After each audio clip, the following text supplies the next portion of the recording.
Eh bien, bonjour à toutes et à tous. Je suis heureuse de vous retrouver pour un nouvel épisode de l'Actu Marketing. Et aujourd'hui, pour cet épisode estival, j'ai le plaisir d'être avec Frédéric Gigant, qui est associé Global Leader Customer and Growth chez Bearing Point. Bonjour Frédéric. Bonjour Barbara.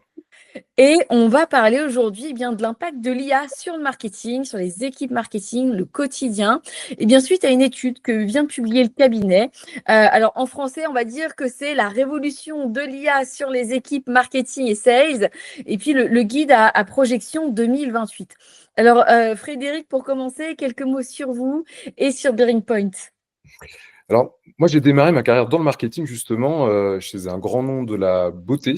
Et puis, je suis passé ensuite dans le conseil. Ça fait 25 ans que je fais du conseil et que je conseille notamment les grands groupes sur les sujets de transformation, vente et marketing. J'ai fait ça sur plusieurs secteurs d'activité, puis à peu près je dirais dans tous les pays où l'économie est assez active dans le monde. Et je dirige ces activités aujourd'hui pour Bearing Point au niveau mondial. Bravo. Et sur Bearing Point, si on dit quelques mots sur le cabinet. Bearing Point, c'est un cabinet indépendant. Ça, c'est la première caractéristique, puisqu'il n'y a que les associés qui sont au capital du cabinet. Compte à peu près une quarantaine de bureaux dans le monde, avec une présence et des racines européennes, mais avec une présence également en dehors d'Europe, notamment aux États-Unis et en Chine.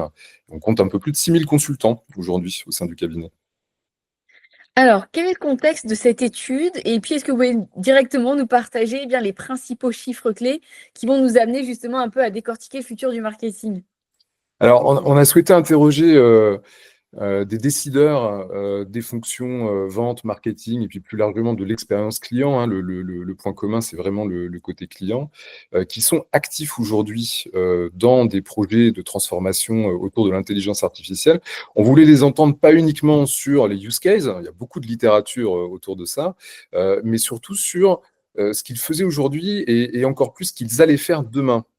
Et demain, pas dans 10 ans, demain à horizon 2028, donc à horizon 3-4 ans maintenant, pour pouvoir éclairer finalement nos clients et nos lecteurs sur les décisions qu'ils doivent prendre dès aujourd'hui en termes d'investissement pour préparer 2028. Voilà.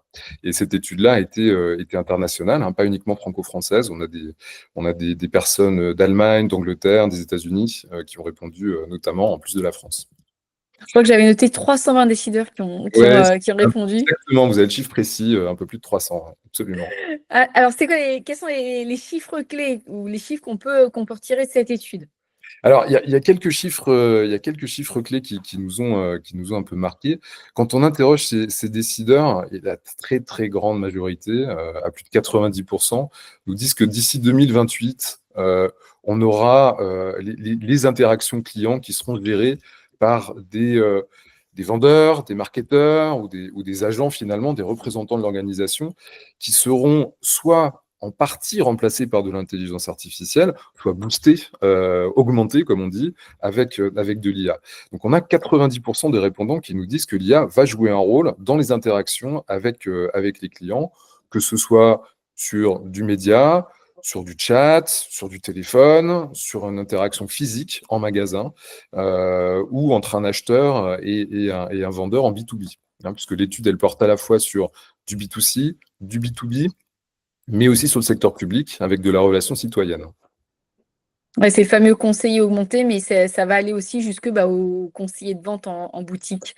Absolument, Ouais, absolument. hyper intéressant. Alors, autre chiffre? Alors ça, c'est le premier chiffre, assez marquant. Le deuxième, c'est qu'on nous dit aussi, et là, c'est plus de 80% des répondants, donc là aussi, c'est assez massif, qui nous disent que ces relations, elles vont être évidemment, j'ai envie de dire, hyper personnalisées. Donc la personnalisation, on le sait en France, et Bearing Point conduit depuis plus de 20 ans maintenant le podium de la relation client. La personnalisation, c'est quelque chose qui est très attendu, hein, par les consommateurs ou les clients B2B. Là, on parle d'hyper-personnalisation. On passe d'une logique d'adaptation d'un discours, d'un produit, d'un service, d'une offre à un segment client, à quelque chose qui va être adapté à des caractéristiques d'un individu. Ces caractéristiques sont changeantes dans le temps. On n'est pas dans un segment pendant 6 mois, pendant un an, jusqu'à passer au segment d'après.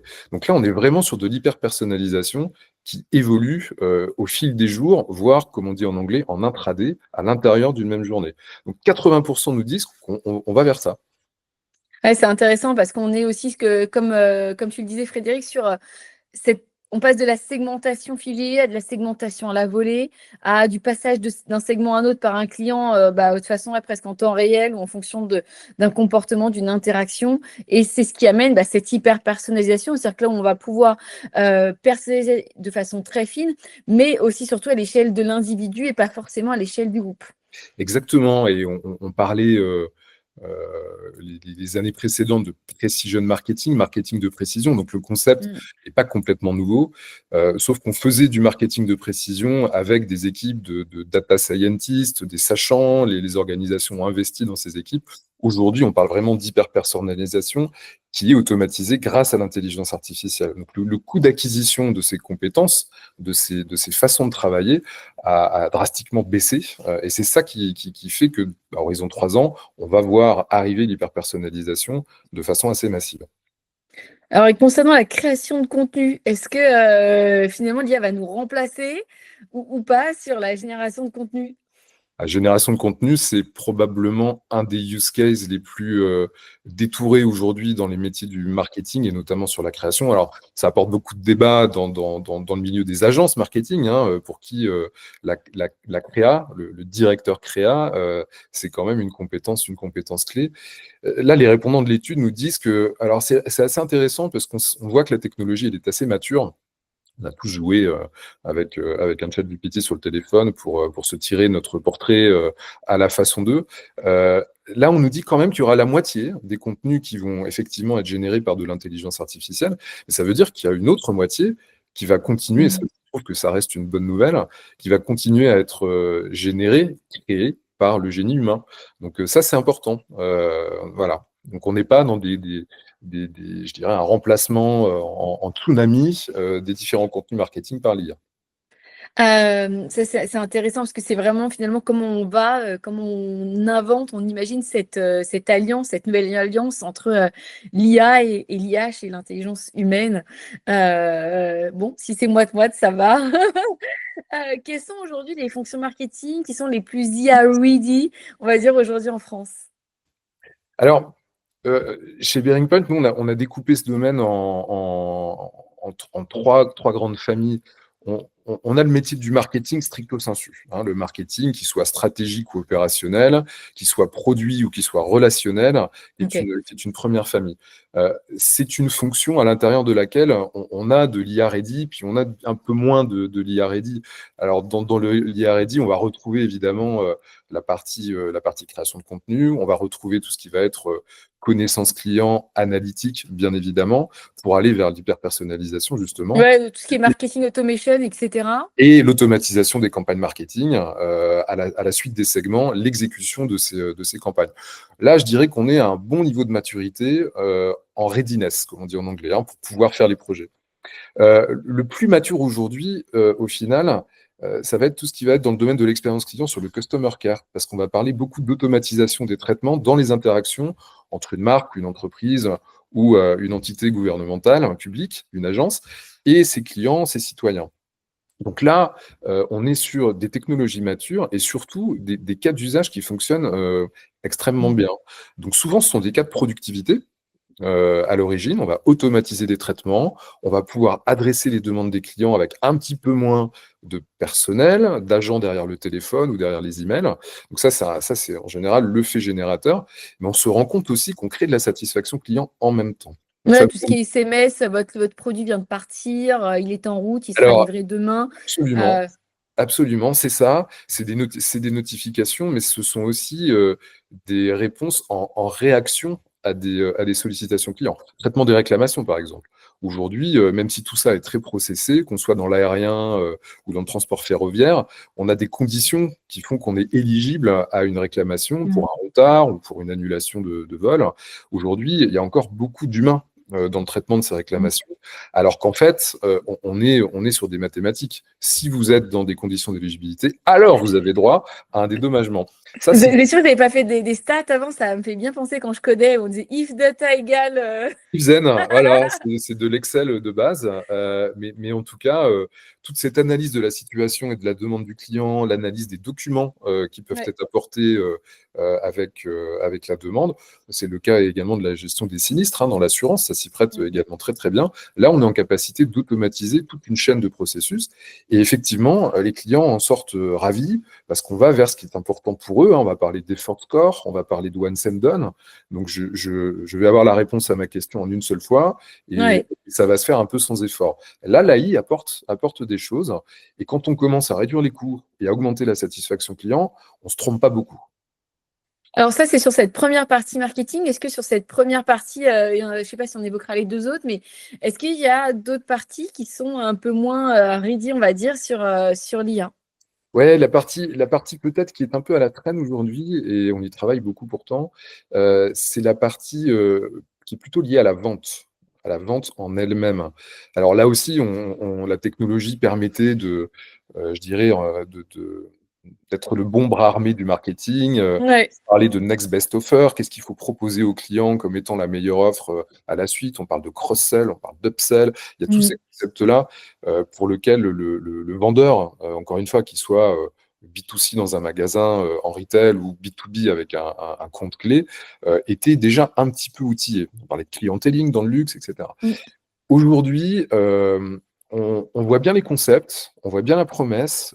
Rares sont les organisations à s'être engagées finalement dans ces projets Mm. à l'échelle. On a quelques projets en nombre, donc en volume, il n'y en a pas tant que ça. Et puis, on reste quand même au stade du pilote. Alors que sur l'expérience client ou le marketing, les pilotes sont déjà enclenchés et on a déjà de nombreux passages à l'échelle. Donc, je dirais que ces trois grands domaines sont à peu près ready. Maintenant, la réalité du terrain en termes d'exécution, elle est quand Mm. même un petit peu différente, notamment en France. Quels sont les deux autres secteurs? Tu disais donc il y a ce premier volet très market, que ce soit produit ou relationnel. C'est quoi les deux autres volets? Alors, les trois volets, c'était justement marketing, Ok. les aspects customer experience et relationnel et les aspects vente. Voilà, Ah, c'est ok. ces trois domaines-là. Chez nous, chez Bearing Point, on parle d'augmented sales, augmented care et augmented marketing. Mm. Ok. Donc, ouais, tout ce qui est encore sur l'humain, enfin, il y a encore beaucoup de place de l'humain. Bah, et est-ce que finalement, est-ce qu'il y a vocation à ce que ça soit ready réellement, ces pans-là qui ne sont pas encore automatisés? Alors oui, parce qu'en fait, on n'est pas dans du binaire 0 ou 1, on n'est pas dans le Ok. monde de la matrice là. On est dans un curseur qui est vraiment positionné entre le 100% automatisé, qui n'est pas Ouais. toujours souhaitable, qui peut l'être pour certains actes de gestion, certains produits, certaines demandes, et puis le 100% humain, qui peut rester aussi 100% humain. Le vrai sujet, c'est où est-ce que je positionne mon Mm. curseur, et assez souvent, on est dans le côté augmenté. Euh, euh, Ouais. Par exemple, quand on va considérer les agents du service public, il y a un sujet éminemment touchy, particulièrement en ce moment, on n'a pas forcément intérêt à aller passer en 100% automatisé Mm. pour plein de raisons. Déjà pour une raison de responsabilité sociale, de bassin d'emploi, d'accessibilité également des citoyens au Mm. digital, au self-care, donc il y a une vraie responsabilité politique et sociale là-dessus. Et pour autant, on pense qu'il y a quand même matière et intérêt à aller augmenter un certain nombre d'agents publics avec de l'intelligence artificielle pour que le job soit un peu plus intéressant, un peu moins pénible, un peu moins répétitif, que le service aux citoyens soit aussi de Mm. meilleure qualité. Et puis, on est dans une démarche, malgré tout, d'optimisation budgétaire, et ça peut aider. Ouais. Donc, alors dans le public, on ne se dit pas on va se débarrasser entre guillemets d'agents, c'est pas du tout le propos. En revanche, on peut les réallouer sur des domaines sur lesquels on en a peut-être besoin. Ouais, ouais, ou sur tu as ou de la valeur ajoutée sur du management, de la supervision ou de la prise de décision et pas forcément sur de la collecte de données, par exemple. Alors, comment on fait justement pour piloter une IA marketing, mais sans s'enfermer dans le tunnel automatisé où, voilà, on sait que c'est quand même attractif ce volet automatisation. J'appuie sur un bouton et ding, j'ai tous mes workflows qui se déroulent. Mais comment on s'enferme pas non plus? Comment on s'autorise, on s'oblige aussi à une part encore d'humain, de réflexion, de tests, voilà, ouais, d'humanité. Ouais, alors ça, c'est une très très bonne question. Et comme je dirais, dans tous les domaines où l'innovation, elle avance à la vitesse du cheval au galop, on est encore en train de tester certaines choses. Mm. Ce qu'on peut se dire aujourd'hui, c'est que, et ça on le voit clairement dans l'étude sur les attentes et parfois les craintes aussi des dirigeants vis-à-vis de l'AI. L'AI, ça reste une boîte noire en termes d'algorithmie, y compris pour les grands de la tech de l'Ouest californien. On ne maîtrise pas toujours la bête. Et c'est pour ça qu'il peut y avoir certaines craintes. Les hallucinations qui faisaient les titres Mm. dans la presse il y a quelques mois n'ont pas totalement disparu aujourd'hui. On a des comportements qu'on n'est pas tout à fait en capacité d'expliquer. Donc le contrôle et le fait tunnel, c'est un enjeu qui est tout en haut, je dirais, de Ouais, la... il faut éviter l'effet black noir, mais enfin black box, mais moi je vois par exemple l'IA, elle est pas stable. Enfin, je vois l'IA, par exemple, je lui ai demandé une tâche, par exemple, je sais pas, regarde mon texte, qu'est-ce que tu en penses d'un point de vue orthographique, enfin optimisation orthographique, syntaxique, et ça va. Et puis je sais pas, au bout de la 10e requête, à un moment, je sais pas ce qui se passe. Il y a une prise de liberté où elle se remet limite à écrire mon texte. Je dis, bah, qu'est-ce qui se passe? Enfin, et tu sais pas pourquoi à un moment elle a dévié en fait. Alors, il y a des questions de stabilité, ça c'est clair. Après, on peut imaginer que ça va Mm. se stabiliser, justement. Euh, mais pour revenir à ta question qui était sur comment on fait, c'est que Ouais. il faut mettre de nouveaux dispositifs de contrôle en place. Ça, c'est extrêmement clair. Et notamment sur les fonctions qui nous intéressent, qui sont les fonctions clients, évidemment, l'impact sur un client, on n'a pas très envie qu'une prise de parole générée par de l'IA soit totalement hors de contexte, hors de propos. C'est les fameux cas où l'IA proposait des dédommagements sur des réclamations aux États-Unis chez Hertz, Ah ouais, c'est vrai. qui étaient complètement pas sous contrôle, et puis qui valaient X fois le montant que le client Mm. avait acheté le service. Donc il y a deux éléments aujourd'hui. Il y a un élément qui est de dire il faut maintenir du contrôle humain sur ce que l'IA est en capacité de faire. C'est Ouais. un prix qu'a eu Air France, par exemple, qui là aussi, sur les cas très matures de traitement des réclamations, font faire finalement une synthèse de la demande du client, parce que c'est très émotionnel, en mode résumé accusé de réception, mais cette Mm. synthèse-là, elle est relue et contrôlée Ouais. par de l'humain derrière. On ne laisse pas l'IA faire ça tout seul. Et puis, il y a des nouveaux jobs qui sont en train d'arriver, qui vont effectivement être un rôle de manager d'IA, Ouais, superviseur d'avoir un d'IA. directeur marketing, un superviseur sur un Mm. plateau téléphonique ou autre. Ça, ce sont des nouveaux jobs qui sont en train d'arriver. Et on a une deuxième jambe, c'est que des agents IA, pas humains, vont contrôler des agents IA aussi. Alors là Ok, aussi, ouais. ça fait peur.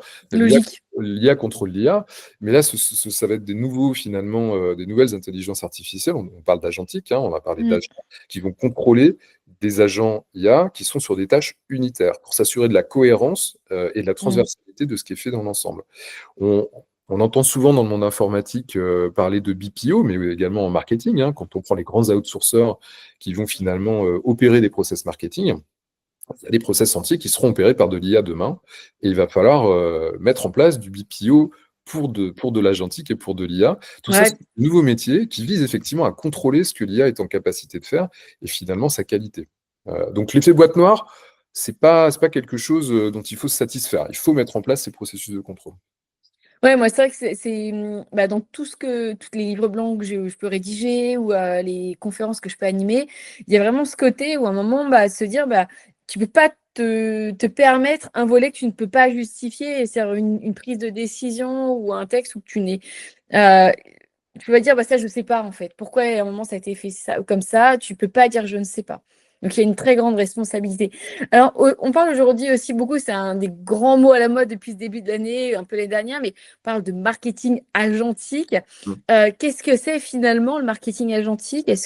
Et pourquoi aujourd'hui ça va plus loin que bah, les chatbots dont on parle depuis quand même un moment déjà? Ben, un chatbot bête, intelligent, avec de l'intelligence artificielle, ça existe effectivement depuis longtemps. C'est finalement une FAQ un peu organisée et qui répond de façon automatisée avec ce côté un peu auto-apprenant qui existe aussi avant l'intelligence artificielle depuis quelques temps. L'agentique, c'est un petit peu différent, hein. C'est reconnaître à l'IA sa capacité à agir de façon autonome. Ça, c'est le premier point. Et à gérer des process de bout en bout. pour faire très simple, hein. Donc, quand on met ces deux caractéristiques ensemble, on voit bien qu'on ne va pas être juste dans question-réponse et j'adapte Mm. la question d'après. On va vraiment être dans la capacité à automatiser via de l'AI une partie d'interaction avec un client, mais aussi des processus et de l'exécution des processus. Ouais, de la génération La ensuite partie prenante. d'action. Euh, on peut parler justement dans les métiers marketing, des campagnes marketing. On va peut-être pouvoir, et ça, il y a déjà des tests, hein, dans des entreprises où l'IA alerte un grand du CPG en disant ton rouge à lèvres référence XY est en train de s'écrouler en termes de vente dans telle géographie, dans telle région en Mm. France, tel Mm. département, dans telle ville. Est-ce que tu souhaites avoir une action pour lutter contre cette chute des ventes? Oui. Donc là, étape 1, on a une identification, un signal qui n'est pas très faible, hein, que l'IA met à disposition du marketeur. Le marketeur dit oui.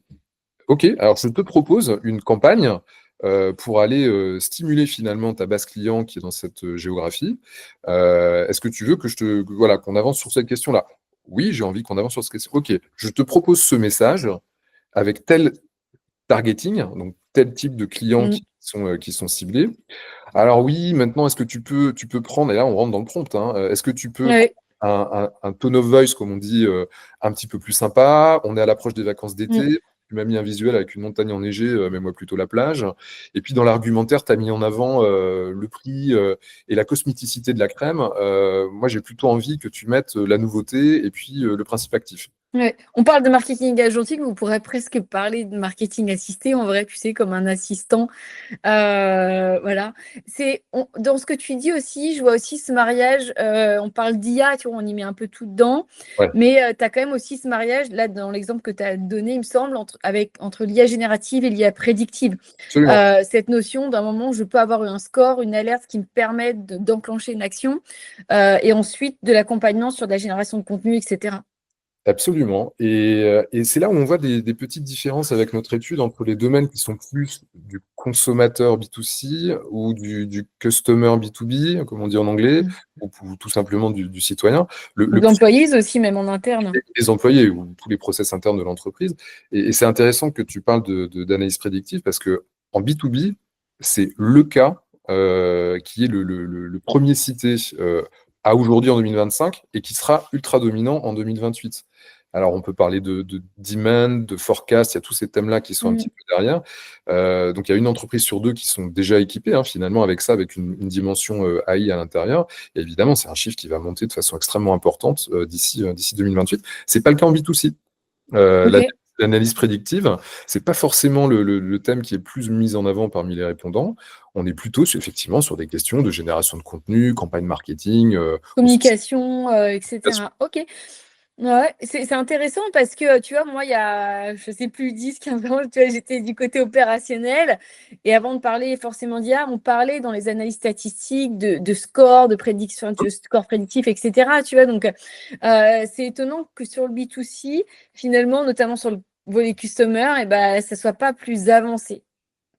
Bah, je pense tout simplement qu'en fait, le domaine était mature sur le scoring client et passer d'un score existant à quelque chose qui est peut-être un tout petit peu moins maîtrisé avec de l'AI, ça, Ouais, et puis dynamique. ça demande une posture très ouverte, alors qu'en B2B, on est plus, je dirais, collé au processus finance quand Ouais, ouais, je comprends. on teste.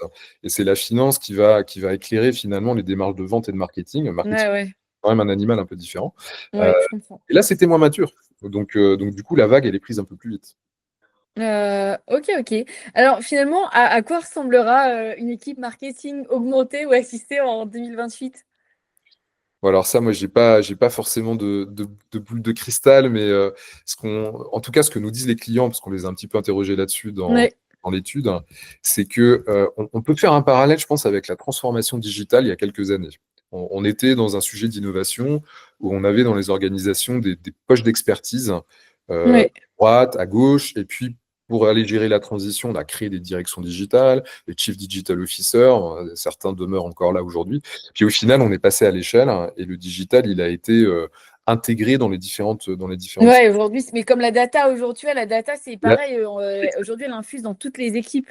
Et l'AI, ça va être ça, c'est-à-dire que la Ouais, compétence AI, qui n'est pas complètement détenue aujourd'hui, hein, on va pas se ouais. mentir, l'équipe marketing de 2028 ou du futur, elle aura ces compétences qui sont détenues en interne. On sera pas, et elle ne sera pas obligée de faire appel à des pontes Mm, ou du LLM mm, conceptuel sur l'AI. C'est absolument pas le sujet. En revanche, ils seront totalement formés sur mm. ce que je décrivais, la capacité d'échanger avec un agent AI en prompt pour aller designer des campagnes, pour aller faire de Ouais.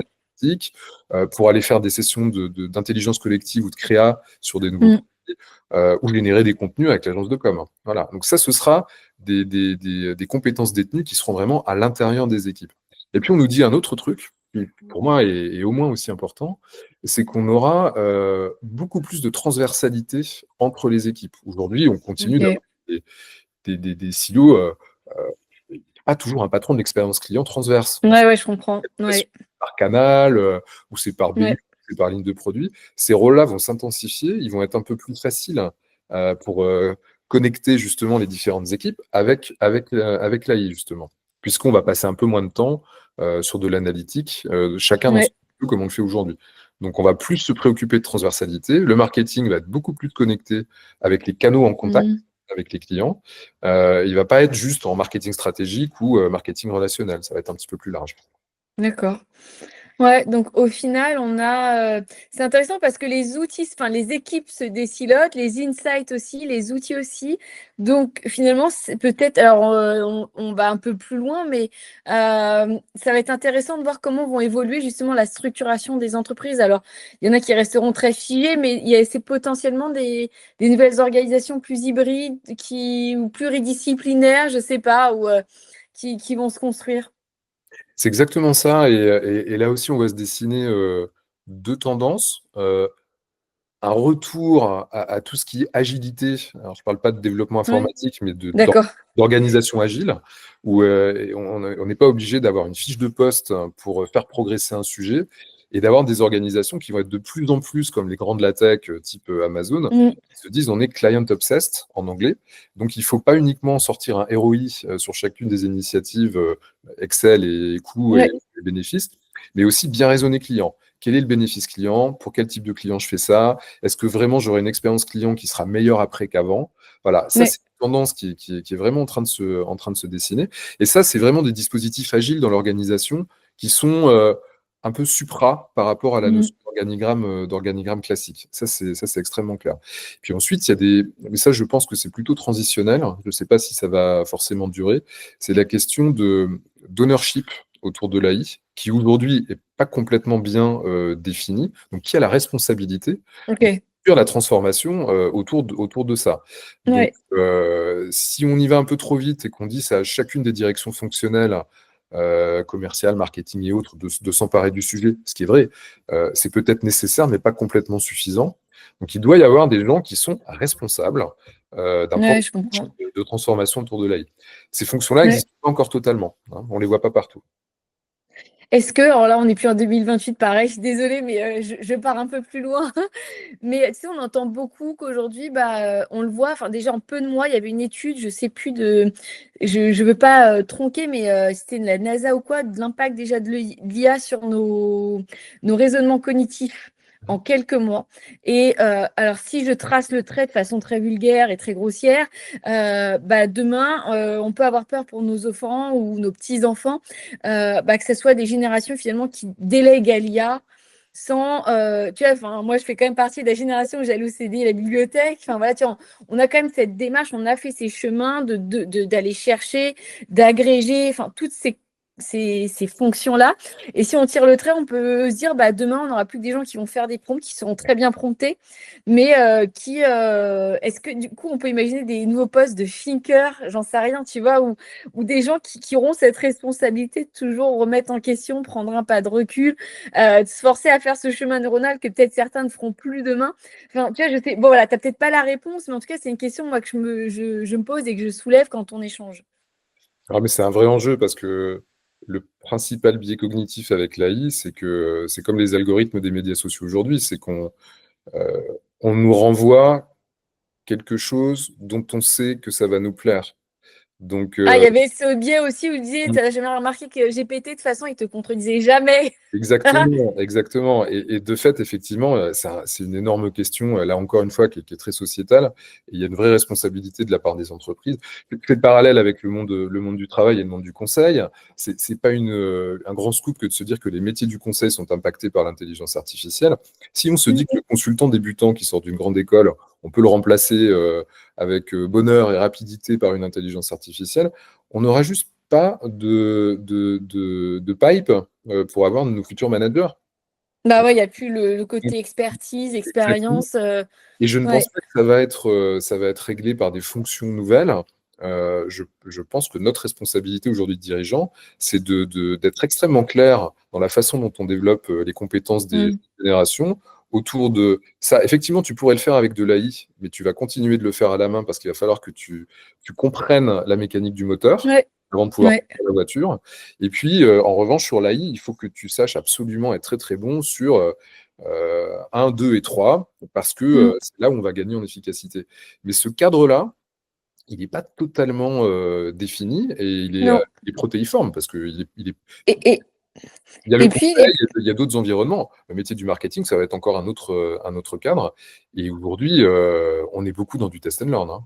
Un peu comme avec le télétravail. c'est sûr. Et puis, il est pas encore défini, mais c'est aussi, je trouve, ça peut être aussi très tentant qui plus est encore aujourd'hui, on est quand même dans des enjeux d'optimisation des coûts, de performance, de rentabilité, d'optimisation. Euh, donne à l'IA, ça prend pas beaucoup de temps et globalement, elle va avoir raison. Enfin, et je pense que c'est quand même aussi important de se tromper. Qu'est-ce qui fait que tu apprends quelque chose? Moi, tu vois, j'ai fait de la data, j'ai fait des scores, on en discutait un peu en amont de cet échange. Qu'est-ce qui faisait qu'après j'étais une bonne consultante en marketing relationnel? C'est que, à un moment, moi, j'ai mis les mains dedans. J'ai fait des scores, j'ai utilisé SAS, des segmentations. Je regardais si ça fonctionnait, si ça fonctionnait pas. Enfin, si à un moment, et dans ce monde en plus où on est de plus en plus dans la perfection, faut pas se tromper, faut aller vite, faut que tout soit parfait tout de suite. C'est important. Enfin, voilà, c'est peut-être un message de quand même laisser les jeunes et nous aussi, même un peu plus vieux, mais de se tromper, d'essayer, hyper important. C'est pour ça que je reviens sur ce thème de responsabilité. Mm.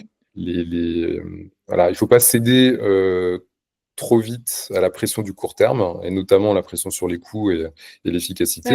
Ouais. Nos décisions aujourd'hui, qui peuvent impliquer effectivement de la productivité à court terme, vont avoir des impacts à moyen et long terme. Donc ça, il faut quand même qu'on l'anticipe et qu'on ait une forme de réflexion autour de ça. Tout à fait. Alors, à l'inverse, si on n'accélère pas trop vite, mais il y en a peut-être qui ont besoin d'accélérer un peu. Est-ce que vous avez pu, à travers cette étude, identifier des freins organisationnels, data, humains, qui empêchent encore les directions marketing, ce que tu as dit souvent, de passer à l'échelle, c'est-à-dire que d'époque, il y en a plein, de la vision là, mais la réalité, comment on fait? Il y a 3-4 points là aussi qui nous sont remontés. Je pense qu'il y a, j'en parlais tout à l'heure, il y a encore un petit sujet de méfiance. À savoir, on y va, mais on y va piano piano. On ne veut pas non plus être à l'échelle trop vite sur des domaines qui sont trop porteurs d'enjeux pour nous, parce qu'on a envie de maîtriser avant d'appuyer sur le bouton. Donc ça, c'est un premier point. Et là, c'est vraiment à chacun, dans chaque organisation, de bien cercler Mm. ces enjeux, ces impacts. Encore une fois, si on laisse une IA répondre à 100% d'un échange avec un client, on peut avoir des biais et des réponses où l'IA, dans son modèle, avait raison de proposer un dédommagement à 10 000 euros pour un produit acheté à 100 euros, mais en fait, ça ne fait pas de sens économiquement, et même le client ne va pas comprendre qu'il est gagné au loto. Donc, ce genre de truc, il faut vraiment s'assurer d'abord que ça fonctionne. Donc, il y a encore un peu de méfiance, et ça, c'est assez normal. Après, il y a un autre sujet qui est un sujet un mix entre l'organisation et les compétences. Le fameux upskilling, comme on dit en anglais, c'est Mm. pas juste aller déployer des grands programmes de formation autour de l'IA, c'est surtout réfléchir à l'impact qu'a l'IA sur les processus et sur l'organisation. Mm. Donc, aller lâcher l'IA à droite à gauche et puis attendre qu'est-ce qui va remonter du terrain, c'est pas forcément la bonne approche. Il faut que ce soit aussi un petit peu organisé. Donc, il y a cette dimension-là qui n'est pas toujours, encore une fois, complètement engagée, sous contrôle et l'upskilling à l'échelle. Et j'en parlais tout à l'heure. Dans l'organisation, il y a une question, là aussi, encore un mot anglais, désolé pour ça. On parle d'ownership. qui porte la responsabilité de la Ouais. transformation autour de l'IA. Soit c'est trop concentré, soit c'est très dilué avec un peu moins d'impact. Très concentré, l'avantage, c'est qu'effectivement, on peut avancer un peu à marche forcée. Maintenant, on sait tous qu'en termes d'adoption, gestion du changement, capacité à ce que ce qu'on fait dure, que ça percole dans l'organisation, et à un moment donné, il va falloir aussi rendre un peu plus autonome les couches de l'organisation. Donc ça, c'est un frein aussi aujourd'hui, hein, de façon très claire. Puis le dernier, je dirais que c'est un combo entre la data et les sujets compliance et sécurité. Ok. L'IA, c'est quelque chose qui va manger et absorber de la donnée. Donc, quand on a une Mm. donnée qui n'est pas complètement magnifique, Ah, il faut de la data. Moi, je dis toujours pas de data, pas d'IA, pas de chocolat. c'est ça, c'est un peu ça. C'est un peu ça. Ou garbage in, garbage out, c'est aussi le truc Mm. qui est assez courant. La bonne nouvelle, c'est que l'IA permet quand même de plus en plus de s'affranchir des grands projets donnés, des grands projets référentiels, parce qu'on n'a pas besoin d'avoir une structure comme hier, hein, de la donnée pour pouvoir l'exploiter. L'IA, elle sait naviguer dans la donnée non structurée. Ça, c'est plutôt bien. Mais si Et on c'est n'a quand même pas... bien d'avoir un référentiel data, parce que notamment en termes de définition unique, tu vois, qu'est-ce qu'un client inactif, selon les équipes, selon les marques, si tu as un groupe, tu vois, c'est pas forcément la même chose. Oui, mais ça, c'est pas le référentiel technique qui va apporter la réponse. Ça, c'est le métier. Là, on va se Ouais, dire, pour moi, un client inactif, je pense que c'est quelqu'un qui n'a pas acheté au cours des 18 derniers mois. Parce que j'ai un peu... Et au final, je vais prompter à l'IA, est-ce que c'est bien ça, parce que j'essaie de valider cette notion? mm. Ou alors, tu vas aller me chercher les clients inactifs qui sont dans 10 systèmes d'information différents. Euh, Ouais, j'ai pas besoin de passer par un référentiel client ouais, je pour comprends. faire un peu Ouais, je comprends, je l'intermédiaire. comprends. Donc, ça facilite un peu l'histoire. Mais en tout cas, la data, c'est clair que ça reste le sujet. Et puis, le grand topic, compliance et sécurité. Euh, la compliance aujourd'hui, le grand enjeu pour nos clients et les organisations, c'est d'anticiper les contraintes réglementaires, les sujets de souveraineté, etc., plutôt que Ouais, de... l'IACT, etc. Et ça, faut y travailler dès maintenant. Il ne faut pas attendre que la contrainte s'impose à nous, parce que souvent, ça fait Ouais. un peu plus mal. Et la sécurité, on a encore beaucoup de clients qui sont dans des environnements AI ouverts, ChatGPT, ou si Barbara veut aller faire une requête sur ChatGPT, elle va pouvoir sortir des données Mm. confidentielles de telle ou telle entreprise du CAC 40. Ça existe encore, ça, aujourd'hui, hein. Donc, il faut Ouais. bien aussi cercler les environnements IA, faire en sorte que les informations confidentielles ne sortent pas pour entraîner des IA dans la sphère publique. Tout ça, ça s'organise et il y a des solutions pour ça. Quelque part, tu es en train de dire mieux cadrer, mieux organiser pour accélérer. Ouais, et je pense que c'est ce qu'on est en train de voir aujourd'hui dans les Mm. entreprises qui maturent sur l'IA. Quand on est clair sur les consignes en termes de sécurité, ce qu'on a le droit de faire, ce qu'on n'a pas le droit de faire, Ouais. qu'il faut utiliser. Pourquoi c'est pas bien d'avoir ChatGPT public sur son iPhone pour aller bosser aujourd'hui? Parce qu'évidemment, les données sortent. Le LLM, il est entraîné sur des données qui sont des données propriétaires. Quand on est dans des sociétés de services, c'est encore plus critique parce on travaille avec les données de nos clients. Donc, évidemment, mais il faut expliquer ces trucs-là. Parce que sinon, un employé Mm. va pas comprendre, alors qu'il a 3 clics avec son téléphone et que c'est super facile, pourquoi il doit Ouais. passer par un autre outil avec son ordinateur et puis son stack de sécurité. Mais Ouais, et ça soulève finalement, tu vois, un point, c'est que quand tu vois, tu dis bah, tout ça, quand tu es en structure et salarié, tu as globalement des équipes qui vont, ce que tu dis, acculturer, informer, etc. Mais on le sait aujourd'hui, notre monde, il est quand même très délégué, beaucoup de freelance. Donc, qui surveille les freelances de l'utilisation de la data et GPT? Là, c'est un autre sujet. c'est un autre sujet, mais c'était aussi des sujets, sans même parler d'IA, avec GDPR Ouais. qui était déjà là. Donc, on a vu, enfin moi en tout cas, j'ai vu les contrats de prestations sur ces dimensions Mm. sécurité, data, données clients, où ça s'est extrêmement professionnalisé. Et là encore, c'est plutôt les grands groupes qui sont bien positionnés parce qu'ils définissent ces cadres, ils imposent des cadres de gestion de sécurité données à leur écosystème. Mm. Puis à un moment donné, ben, on va dire que ça fera œuvre de pédagogie jusqu'au dernier freelance de la chaîne qui va aussi devoir finalement apporter des réponses à ces questions de sécurité. Ouais. Une dernière question. Alors, je ne sais pas si tu vas réussir à traiter l'exercice, mais j'avais noté que dans cette étude avait permis d'identifier 10 grandes priorités de transformation de l'IA. Mm. Est-ce que tu veux voilà, nous en citer quelques-unes ou toutes si tu y arrives? Je vais y arriver pour une raison bête et méchante, c'est que j'ai le papier devant moi, donc ça me Parfait. plutôt facile. Parmi les 10, on verra si on va jusqu'au bout, tu m'arrêtes si ça devient pénible. Euh, Engager les investissements sur le commerce conversationnel. Ça, c'est une Ok. grosse tendance où tout le monde est en train de préparer ça. Donc, évidemment, très important. On a beaucoup parlé du customer care. Ça également, c'est une des priorités aujourd'hui. Et je ne connais pas une entreprise qui n'investit pas sur le domaine avec de l'IA aujourd'hui. Évidemment, la création de contenu en Mm. direct via les sous-traitants. Hein, ça, c'est le troisième point. Un point qui ressort, alors celui-là, il est extrêmement intéressant, c'est pour nos fonctions marketing et vente, prendre le leadership dans le COMEX sur les sujets d'AI. C'est pas un sujet Ok. uniquement tech, uniquement DSI ou qui doit être laissé à la finance ou à la supply chain, parce que finalement, nos domaines sont très matures en termes d'AI aujourd'hui. Et donc, et pour autant, on a des populations qui ne sont pas très technophiles, hein, notamment sur la Ouais, vente. ouais. Le marketing l'est un peu plus, c'est plus technique, mais la vente, pas trop. Et là, on doit avoir des patrons commerciaux, des patrons marketing qui doivent vraiment prendre le lead. Ça, c'est le quatrième, le quatrième point, si j'ai bien compté. Et puis, je vais peut-être en citer un dernier. Euh, on a parlé de l'hyper-personnalisation, mais il y a un vrai sujet qui doit être de travailler à une vraie planification stratégique en termes de people, en termes d'humains. Ok. On parle de GPEC dans la fonction RH, la gestion prospective des emplois, etc. Donc, c'est se dire, quand on a une évolution du business model ou du mix des canaux de contact avec les clients, je vais peut-être avoir un peu moins de commerciaux demain physiques parce que je fais plus d'e-commerce, voilà, ce genre de choses. Donc, aller projeter finalement les compétences et les quantités Ouais. de personnes dans l'organisation à horizon 3 ans, c'est un travail qui doit vraiment s'initier. Ouais, qu'est-ce que j'attends de mes collaborateurs demain? On sait, on le voit avec l'évolution. Typiquement, tu prends l'exemple des conseillers qui ont avant, peut-être avant, je caricature, hein, mais qui avaient que du téléphone, aujourd'hui qui ont du téléphone, de l'email, du WhatsApp, etc.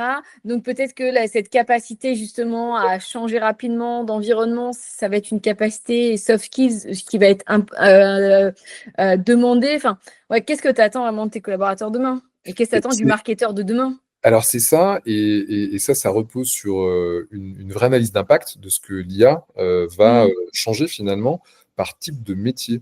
Et, euh, et aujourd'hui, donc, ce type d'analyse avec de l'IA, c'est ça qui est génial, c'est Ouais. qu'on a développé avec de l'IA un screening qui est basé sur les fiches de poste. Les fiches de poste, c'est hyper riche comme information. Il y a des processus, il y a des indicateurs de performance, il y a tout ça. On a fait ça pour un grand de la grande distribution en France. Et il Ok. était évident qu'entre un acheteur, un marketeur ou la personne qui va être au rayon boucherie ou au rayon fromage dans le magasin, on n'aura pas le même impact de l'IA sur son job. Donc déjà, définir cet impact-là, et puis travailler à comment on doit faire évoluer Mm. soit les jobs, soit les compétences, et probablement les deux. C'est un travail titanesque. Et aujourd'hui, c'est des travaux qu'on arrive à faire en quelques semaines, grâce à ce type d'outils.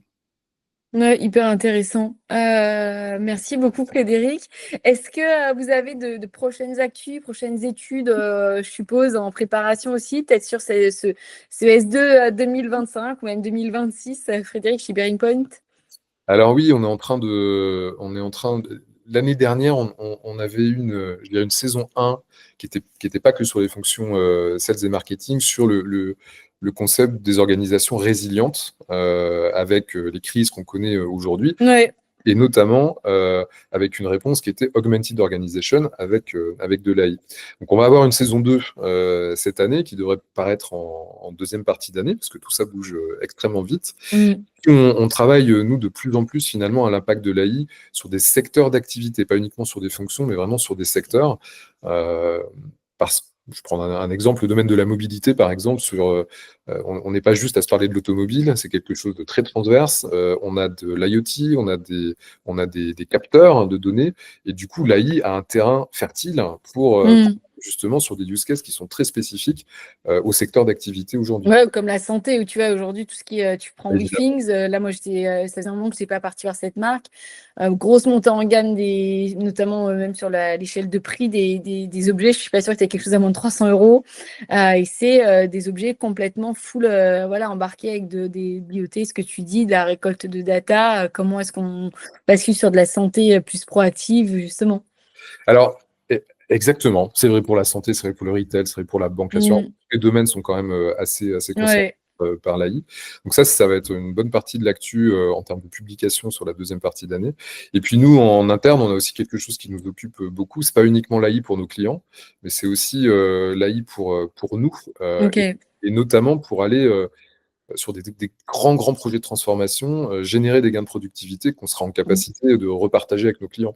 Donc ça, c'est aussi la bonne nouvelle, et notamment avec des composantes tech, puisqu'on ne va pas faire ces projets-là sur la deuxième partie d'année comme on les faisait il y a encore 6 mois. Hein. Ça va très très vite. Ok, ouais, super. Frédéric, est-ce que tu aurais un conseil pour celles et ceux qui nous écoutent? Beaucoup de justement de CMO, directeurs marketing, de responsables marketing. Qu'est-ce qu'on peut faire du coup pour se préparer à demain? Est-ce qu'on a une responsabilité? Et si oui, est-ce que tu aurais un tips? Je sais pas, informez-vous, formez-vous, je sais pas. Mais en tout cas, quelque chose qui fait que demain, on restera encore un marketeur au top. Je pense que de toute façon, ça a toujours été un enjeu, ça, hein, de rester au top et puis de s'éclairer, de Mm. s'ouvrir, de s'inspirer. Il y a beaucoup de choses qui existent autour de l'AI aujourd'hui. J'ai pas vu le Vivatech de l'intelligence artificielle spécifique là-dessus. Alors évidemment, c'est un sujet très en tête de gondole, mais plus que jamais, il faut aller sur ces salons, il faut rencontrer des gens, il faut déjeuner avec l'écosystème.